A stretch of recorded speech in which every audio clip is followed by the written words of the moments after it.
The Hope Chest, Chapter 6. It all comes down to Tennessee. Violet could see the high needle of the Washington Monument in the distance as they picked their way across the gravel bed of the rail yard and stepped over rails and railroad ties. The smell of coal smoke and axle grease hung over everything.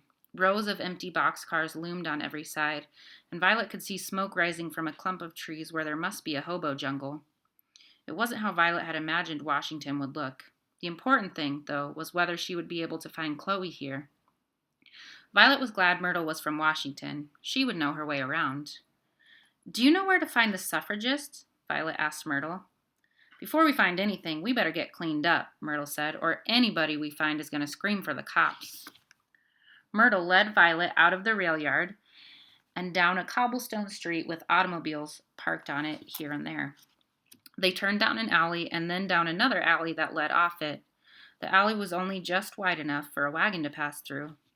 Brick and wooden houses lined both sides of it. The houses looked as if someone had built them in a great hurry 50 years ago and then fled, probably to escape the fury of the people who had to live in them, Violet thought. The houses had no windows that Violet could see. To make up for this lack, there were a few holes where chunks of wall had fallen off. Heaps of uncollected garbage overflowed from garbage cans and filled the corners, and the reek of rotten vegetables and mold mixed with the stench of raw sewage. A well-fed-looking rat ambled out from a pile of trash, looked at the girls thoughtfully, and waited for them to pass by. "This isn't really how I imagined Washington," Violet admitted. Myrtle smiled thinly. "No, they don't show this in the picture postcards." Colored children lurked here and there in the alley, but they neither looked at nor spoke to Myrtle or Violet. "This is where I used to live," Myrtle said. "It's called Louse Home Alley." "Louse Home Alley?" Violet said, not sure she had heard right. "Louse Home Alley," Myrtle repeated firmly. "Here's where we used to wash up."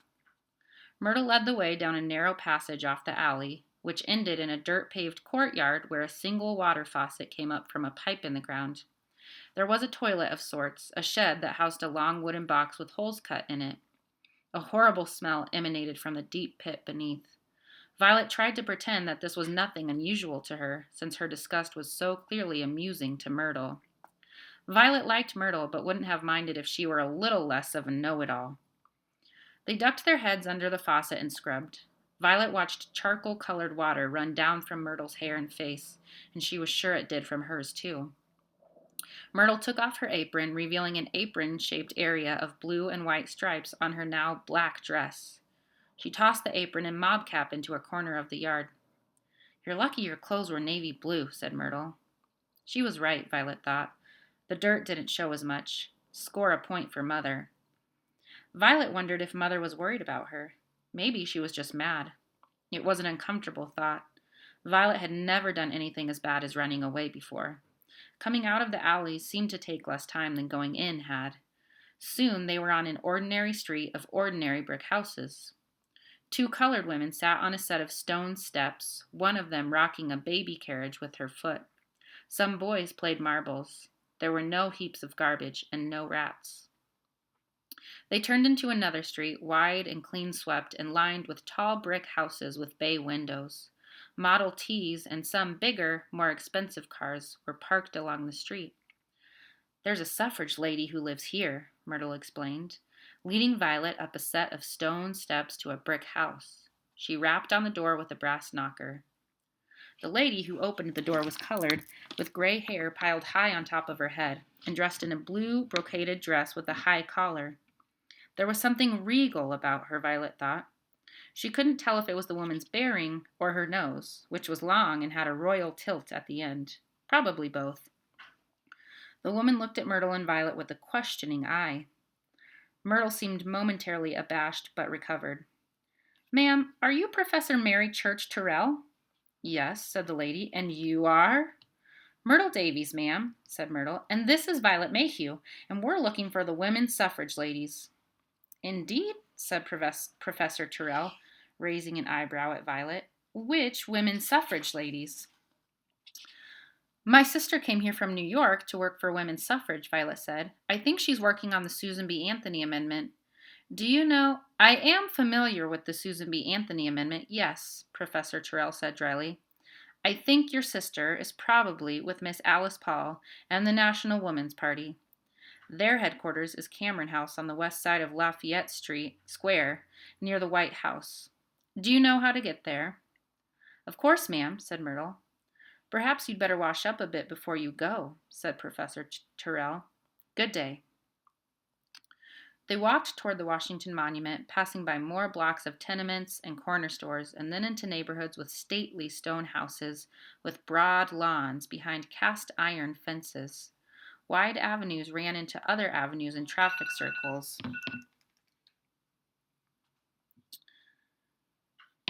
that they had to walk around. There was more traffic now. Motor cars, some of them Model Ts like the Hope Chest, and some of them elaborate open limousines, Packards, and Pierce Arrows that could hold a dozen people comfortably. Dark green electric trolleys zipped down tracks in the middle of the streets. At some of the more opulent houses, guards in uniform stood at the doors. Those are foreign embassies, Myrtle explained. It was getting dark when they got to Lafayette Square, a park surrounded by rather grand buildings and houses, one of which, Violet realized with a shock, was the White House. It was set back a bit behind a wide green lawn. People were strolling on the White House lawn.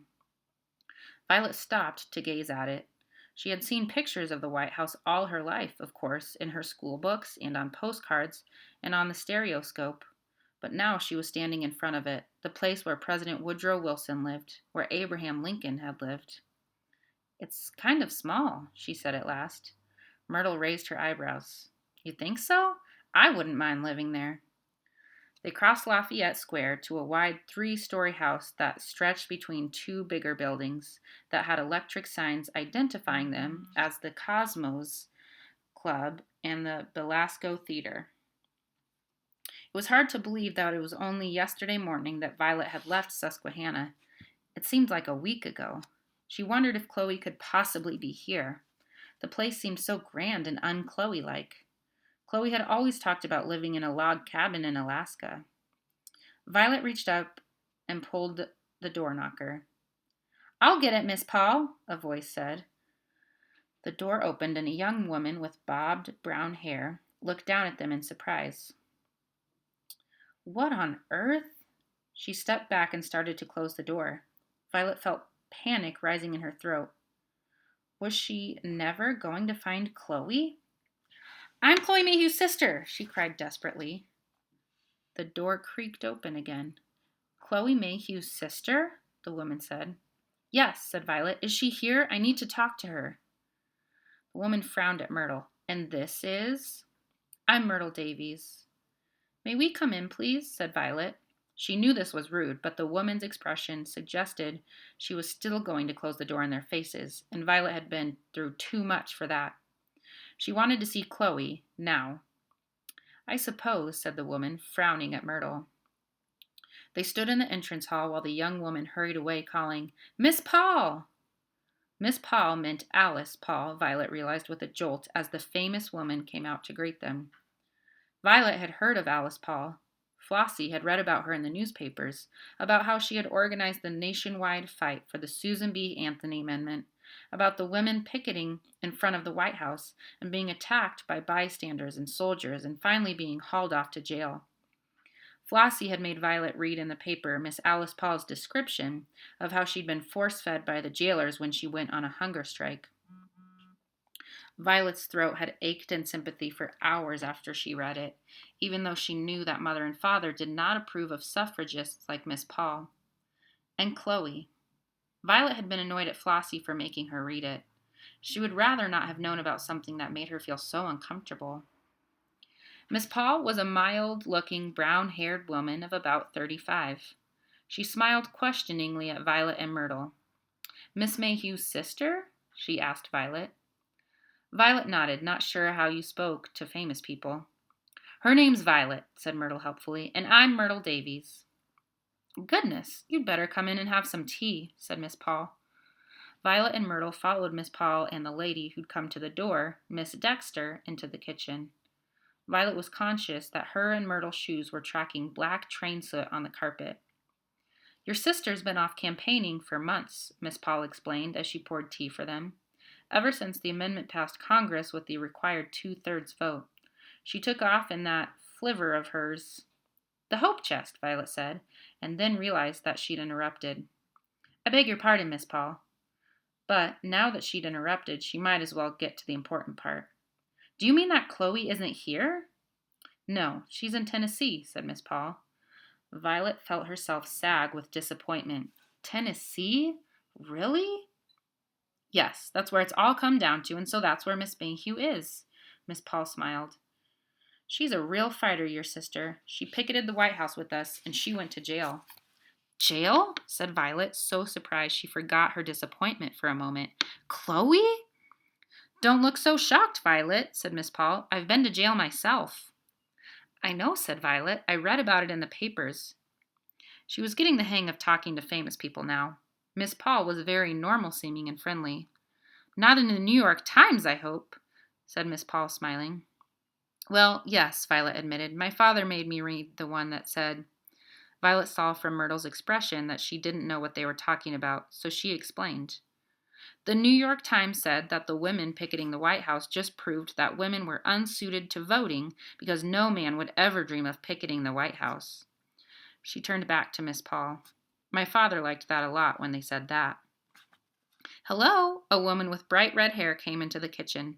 Did I hear you talking about jail? I've been to jail 6 times. We might as well have some of those biscuits if we're having tea. Girls, this is Miss Lucy Burns. Miss Paul told Miss Burns the girls' names as she opened a packet of Unita biscuits. So your father liked the Times article. A lot of people did.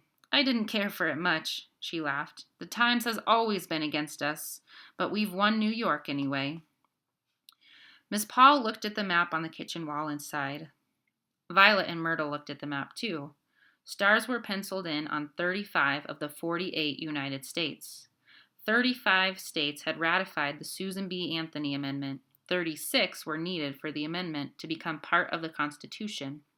If it did, then women would be able to vote in all 48 states, not just the 16 states that had already passed women's suffrage laws of their own. Now it's all come down to Tennessee, said Miss Paul. A lot of our workers have been there all summer. More are leaving in a few days. Miss Dexter's going. I had hoped to go too, but somebody's got to stay here and manage things at this end, keep pressure on the president, on both political parties, and on Governor Cox and Senator Harding, the 2 presidential candidates. Myrtle got up and walked over to the map. She traced the states that didn't have stars with her finger. There were 13 of them. There are a lot of states here that could become number 36, Myrtle said. Why Tennessee? Tennessee has agreed to hold a special session of their legislature to consider ratification, said Miss Dexter in a tone of voice that suggested that she still hadn't forgiven Myrtle for being in their kitchen. North Carolina is holding a special session to take up a tax question, and they've decided to vote on ratification too. But we have a much stronger organization in Tennessee. Well, you're sure to get one, Violet said, looking at the long pink parallelogram of Tennessee, where Chloe was. The other 35 came so fast. She remembered how the first 35 states had ratified the amendment, zip, zip, zip, one after another, sometimes 2 in one day. She remembered Father and the Mr. R's grumbling about it at the dinner table, and Mother clucking her tongue over what this world was coming to. Miss Paul shook her head. It's not that simple, Violet.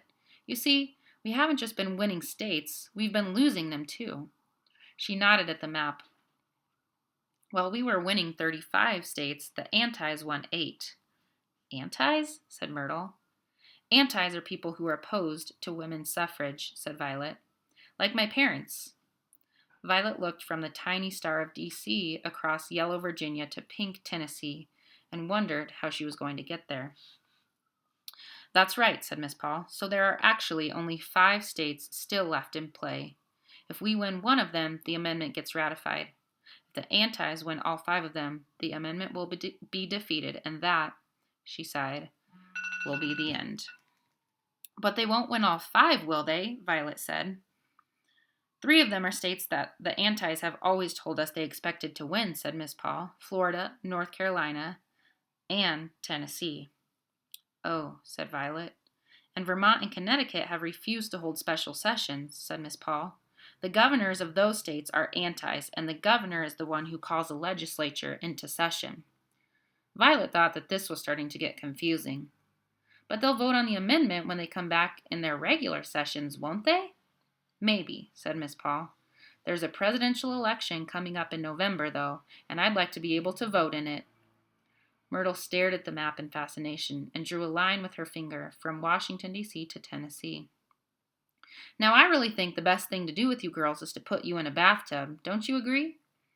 Miss Dexter shot Miss Paul an angry look, but Miss Lucy Burns said, I do. Come along upstairs, girls. Myrtle and Violet were put into a spare bedroom once they were clean and robed in Miss Paul's and Miss Burns' extra nightgowns. In spite of how big the house was, they were aware that an extremely heated discussion was going on downstairs in the kitchen. Violet strained her ears but couldn't catch what was being said. I wonder what they're arguing about, she said. Me, I expect, said Myrtle. Fine, don't listen to me. Miss Dexter's voice was suddenly clear. She must have stormed out of the kitchen into the downstairs hall. I'm only saying that this is exactly the sort of gesture that loses us sympathy in the South. The front door of the Cameron house slammed. Violet wondered if Myrtle could be right. One of the many things that Violet had heard several times during her virtuous years of silence at the dinner table was that colored people were different. Yet in the last 24 hours of traveling with Myrtle, Violet had noticed that colored people were really not that different at all. She didn't mention this to Myrtle, who presumably already knew it, but to Violet, this was something of a revelation. It was the first time she'd ever discovered, all by herself, that Mother and Father were wrong about some things. Chloe had discovered it a long time ago and told Violet about it, but that was Chloe. For Chloe to be right when Mother and Father were wrong wasn't that surprising. Violet had just never expected that she could be right, too. Violet had always assumed that her own disagreements with Mother and Father were her fault, and that Mother and Father, particularly Father, were bound to be right just by virtue of being Mother and Father. Yet clearly they were wrong about colored people. Myrtle was no different from most of the girls Violet knew, except for the minor detail that when they started out their journey, Myrtle's hair had been straight, but after she'd washed it under the faucet in Lousehome Alley, it had turned crinkly. And except that Myrtle had been sent to a training institute instead of a school. Still, Myrtle was probably being too sensitive, Violet thought. Probably Miss Dexter was upset about something else. Violet lay awake for a long time, wondering how she was ever going to find Chloe. Maybe the National Woman's Party workers would take her to Tennessee with them. She rolled over to ask Myrtle if she wanted to go too, but Myrtle had gone to sleep.